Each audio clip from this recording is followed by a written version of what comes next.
Very, very good morning to everybody and welcome into our broadcast, Full Moon Libra broadcast. Hyvää huomenta kaikille ja tervetuloa tämän aamuiseen vaan täyden kuun lähetykseen. We have some problems here with the music, so I really hope that it's going to work. I couldn't put the beginning music, so keep your thumbs up that it's going to work. Täällä on pieniä teknisiä ongelmia, en saanut tuota musiikkia toimimaan, mutta pidetään peukkuja pystyssä, että nyt jatkossa se onnistuisi. Yes, this broadcast is coming from the high north above the Arctic Circle from Kilpisjärvi, Finland. And we have been getting the first snow. It's really freezing outside and it's still snowing. Täällä Kilpisjärvellä todellakin ilma on muuttunut ihan normaaliksi ja taivaan täydeltä on tullut lunta ja kaikki on valkoisenaan.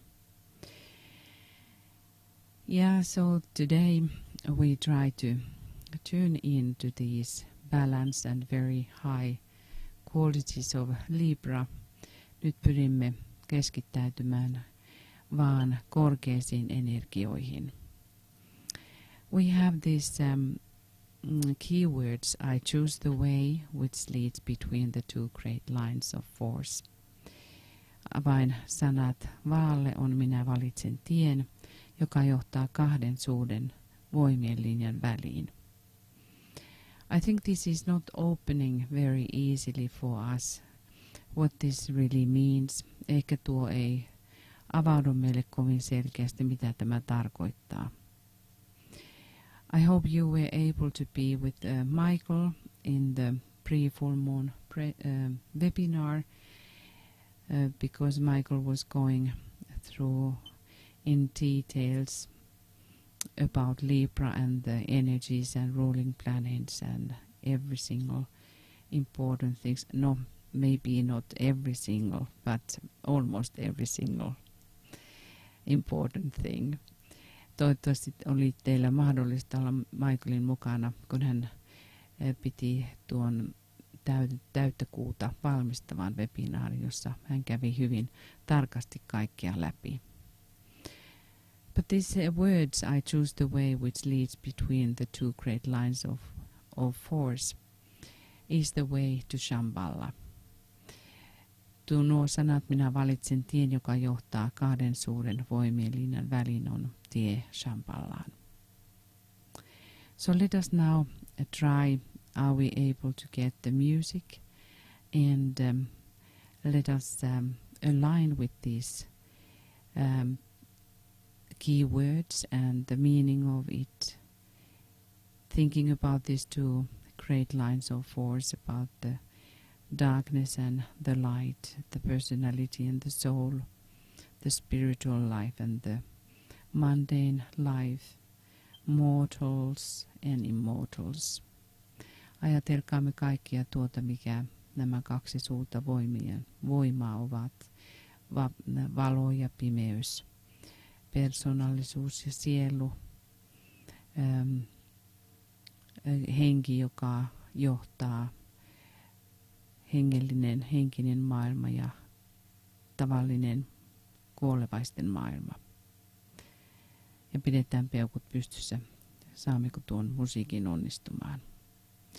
So let us meditate within and deeply about these keywords. Mietiskelkäämme nyt syvästi ja hyvin tietoisena, mitä nuo sanat tarkoittavat.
Well, we must be very happy now. We didn't have any technical problems. Meidän tulee olla nyt todella kiitollisia. Ei ollut mitään teknisiä ongelmia. Libra, its symbol is the scales. Vaan symboli on puntarit. And this is very interesting symbol because it is object. Ja tämä symboli on erittäin mielenkiintoinen, koska se on objekti. Of course we have been talking throughout the years a lot about the scales. Tietysti olemme puhuneet paljonkin menneinä vuosina puntareista. But I was thinking about now the last years, the last coming years before 25, and what does it really mean to us? What these years exactly are. Ajattelin tässä, että mitä nämä tulevat vuodet oikeasti meille merkitsevät ja mitä ne ovat. In one sense, we all, the group of disciples, are now on the scales. All of us. Eräällä tavalla ajateltuna me kaikki olemme puntarissa. If we think about this meaning of the forerunners, it means that something is done before something other is happening.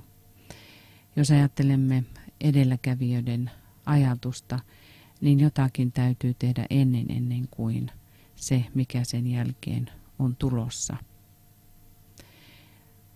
We all are preparing, and how we are preparing. Me kaikki valmistelemme, mutta millä lailla me valmistelemme?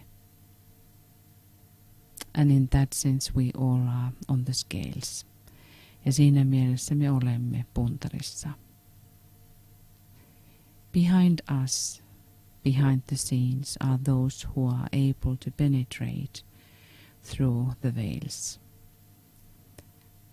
Näyttämön takana on ne, jotka pystyvät katsomaan verhojen läpi. Who can hear, jotka voivat kuulla. Every single thing what we are doing here are now weighed. Kaikki se, mitä me teemme, se punnitaan. Of course we know that in the end of every life something like this is happening. But because of this great event is coming, this great preparation is going on.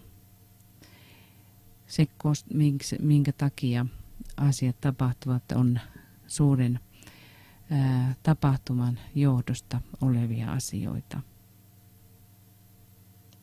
The scales are told to be the scales of the Virgin Goddess. Sanotaan, että nämä puntarit ovat Jumalattaren, neitsyt Jumalattaren puntarit. There are many stories about that. Näihin liittyvät monta tarinaa. But one which is very beautiful in my opinion is about Austria.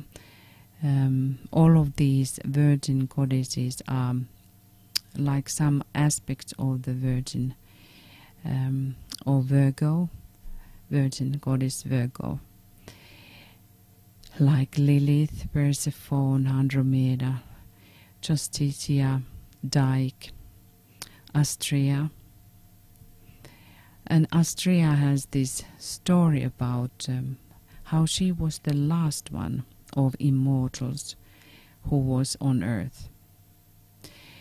Neitsyt Jumalattareen kuuluu monia aspekteja, kuten Lilith, Persephone, Andromeda, Justitia, Dike, Astrea ja niin edelleen.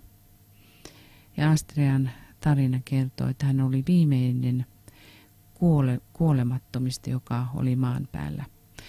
There was something about Astrea, like of the other stories of feminine immortals, that they were somehow very attached to mortal life or mortals. They had the pity for them. And so did Astrea. Kaikki nämä tarinat näistä neitsyt kuningattarista tai jumalattarista kertovat, kuinka nämä olennot jollain lailla he olivat kiintyneitä kuoleviin ja he säälivät näitä kuolevia. So Astrea wanted to help humanity.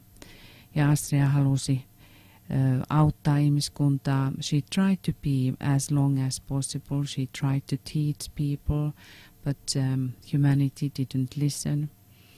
Astrea pyrki auttamaan ihmisiä ja ihmiskuntaa, mutta ihmiskunta ei kuunnellut häntä. When we think about her, let us think about the solar angels at the same time. Kun ajattelemme häntä, ajatelkaamme aurinkoenkeleitä samalla. So when she actually then left, she couldn't stand anymore how humanity was and how wrong humanity was using the law. Mutta kun hän sitten lähti, hän ei pystynyt enempää olemaan. Ihmiskunta oli niin paha ja Astrea kärsi siitä, kuinka ihmiset eivät kuunnelleet lakia. So she left behind herself the scales of justice. Ja niinpä hän jätti taakseen oikeudenmukaisuuden puntarit in order to help humanity to evolve, auttaakseen ihmiskuntaa menemään eteenpäin.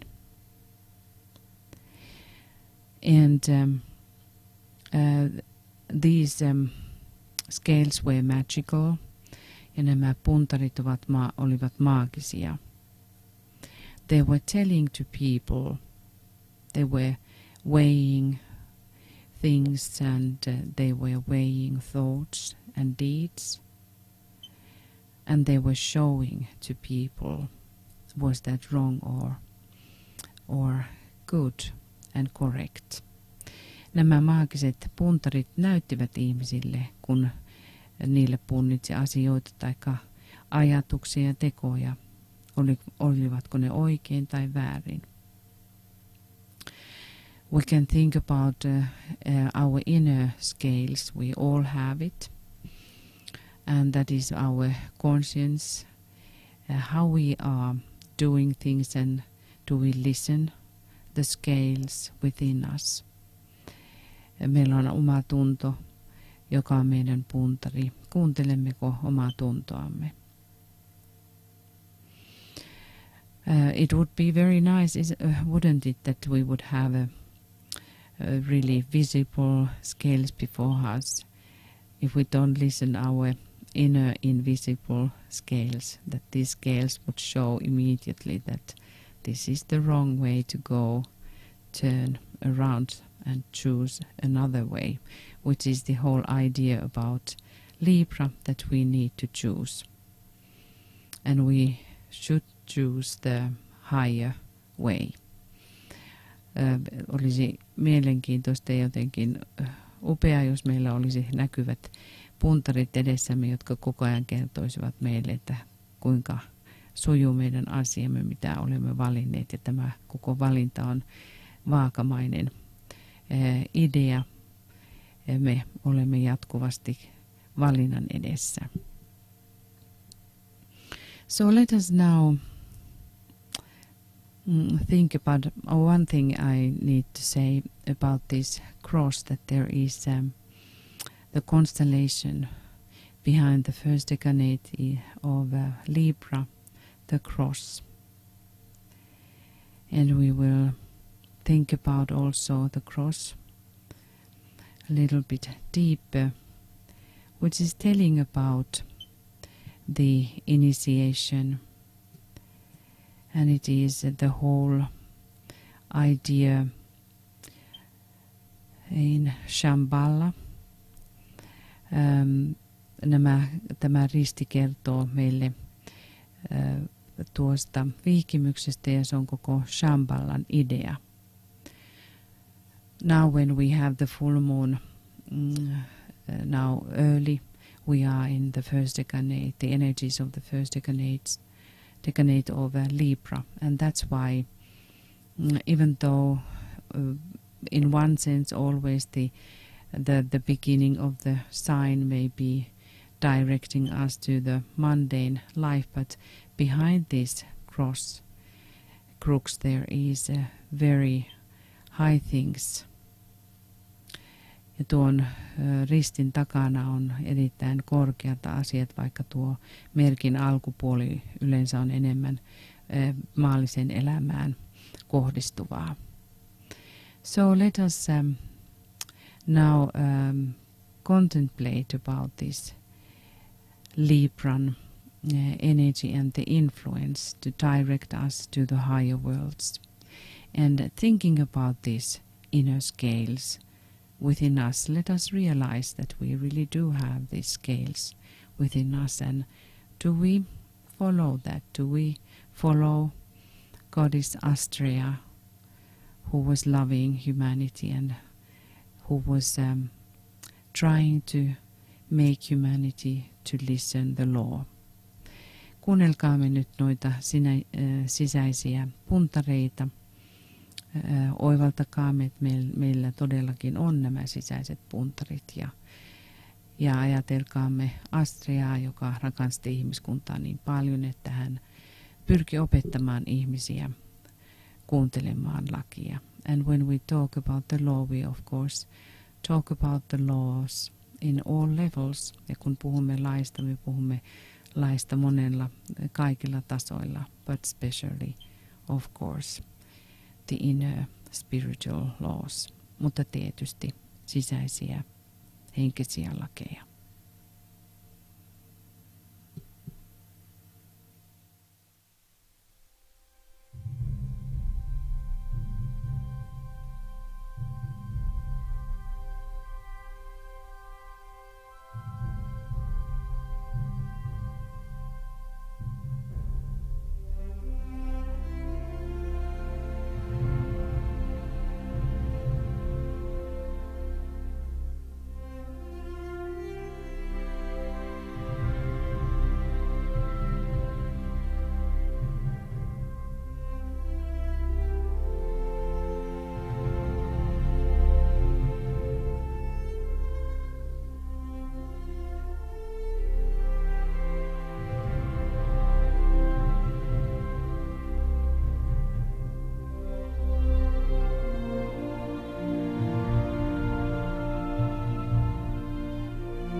Libra is the sign of silence in one sense, because we think about the point in the middle, what Libran energy is creating. Eräällä lailla ajateltuna vaan energiat ovat hiljaisuuden energioita, koska vaaka luo keskuspisteen kahden väliin. And that means also symbolically about our aspiration to the higher. Ja tuo kuvaa myös meidän aspiraatiota korkeampaan. In Libra, as we know, we need to choose. Vaassa me joudumme, kuten tiedämme, valitsemaan. We know that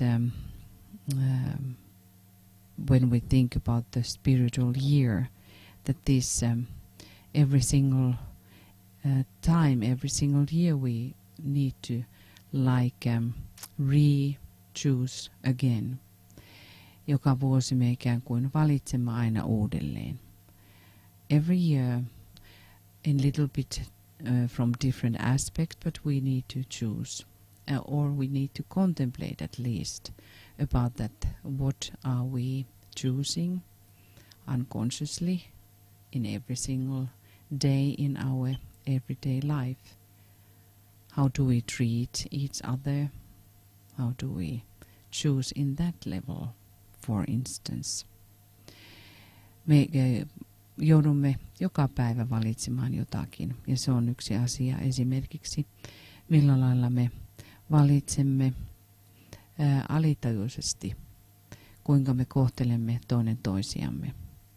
This world at the moment is in the place again that it is bringing some of the very undeveloped qualities from us, which is the way in personality that we have to somehow try to convince to each other about the power that we have. Persoonallisuuden tapa on, mikä näkyy tällä hetkellä ihmiskunnassa. Me yritämme jatkuvalla syötöllä todistella toiselle voimiamme. And it is also scary for young people and children.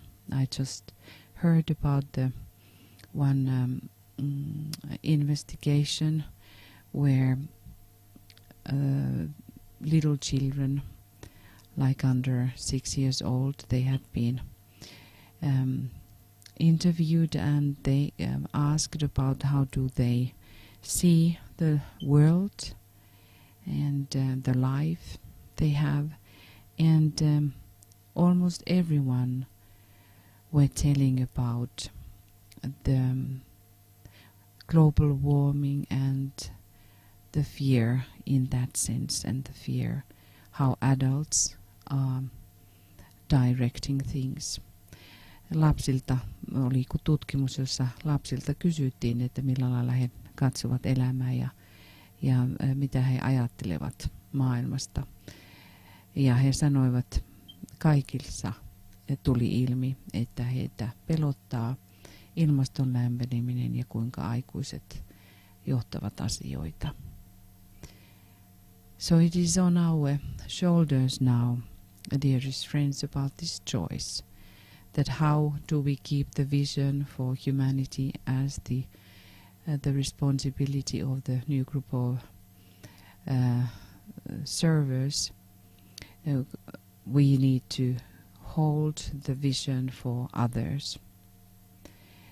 Kuinka uudessa maailmanpalveluiden ryhmässä meidän tulee ylläpitää visiota ihmiskunnalle. Se on meidän tehtävämme. I wanted to read for you. This is not directly about Libra, but it is telling something about how things are evolving when we choose something and